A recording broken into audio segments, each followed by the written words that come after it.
This is central headquarters for the re-elect Nixon campaign, the White House. Most of the really big decisions in the president's drive for another term are, and will continue to be, reached in the privacy of the White House itself. But for the sake of appearances and to carry through on operational details, the re-elect Nixon headquarters in name is 1 block up Pennsylvania Avenue, in rented offices of the First National Bank building. On the 4th floor, just past offices of Mudge, Rose, Guthrie, and Alexander, the former law firm both of Richard Nixon and, more important, of Attorney General Mitchell, is the official operation set up under direct White House supervision to renew Mr. Nixon's lease. Committee for the re-election of the President, may I help you? At first glance and listening, not much happening here yet. That switchboard is quiet for long minutes at a time. A Xerox machine sits on the floor, and behind it, just out of sight, an electric paper shredding machine to destroy secret campaign documents. Further back, newly hired staff members are still moving into rooms no one has yet bothered to decorate. The idea is to make it look as though the president is not really running very hard. Not yet, anyway. In a back corner, literally a few feet from the old Nixon-Mitchell law firm offices, sits Jeb Magruder. Until last year, Magruder worked for presidential publicist Herb Klein. Right now he is, in name at least, head of the Committee for Re-election. It is generally agreed that he's just keeping that chair warm for Attorney General Mitchell. Across town, just off Capitol Hill, the third pillar of the Nixon campaign tripod, the Republican National Committee. Here, by design, things are much livelier. That machine is slicing open envelopes full of money, $2.5 million from 250,000 people. The kind of broad-based financing the Republicans claim will eventually bring in 60% of the $30 million or more they plan to spend this year. It's part of a revolution in campaign financing, massive computerized appeals based on direct mail lists. If you've ever contributed to the Republican Party or subscribed to a conservative magazine or purchased Idaho steaks through the mail or written away for a dry washcloth for your car, chances are your name is on the computer. And if you haven't been asked to contribute to the Nixon campaign, you will be.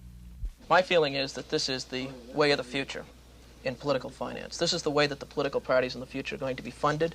I think that the act of the tax reform bill in 1971 will be an important incentive to encouraging individuals to participate in this manner.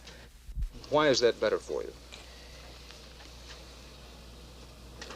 It places less reliance on a few individuals and greater reliance and responsibility, as in a democracy it should, on a broad spectrum of the American public.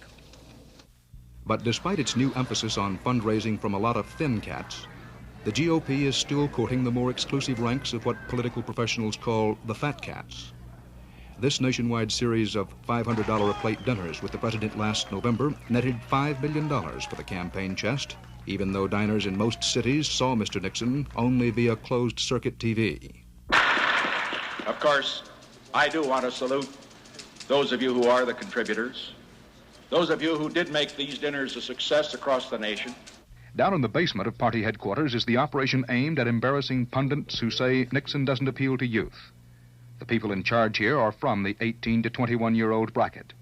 The campaign they are running is aggressive, colorful, and articulate. First of all, voter registration is probably the most important function that we are undertaking now.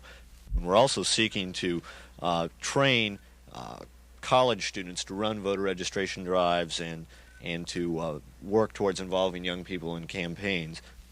You can't get a 35-year-old to teach the Republican Party how to get to young people. We just can't rely upon it. Young people have got to reach other young people, and that's what we're seeking to do. Computers and direct mail are used for more than raising money. Computer time and operators have been leased on a regular basis to pinpoint known Republican and independent voters in every state, to store instant recall libraries on what other candidates have been saying, and to prepare letters with a personalized appearance for special blocks of voters on specific issues. This is only one of several computer centers around the country the Nixon campaign uses. The plan is to keep such complex, expensive campaign technological apparatus out of sight and out of the headlines as much as possible, but to make no secret of it if someone asks. Presidential television spectaculars scheduled later this year in Peking and Moscow, among other places, are not considered by Mr. Nixon and his aides to be part of their re-election campaign. Democrats, of course, disagree.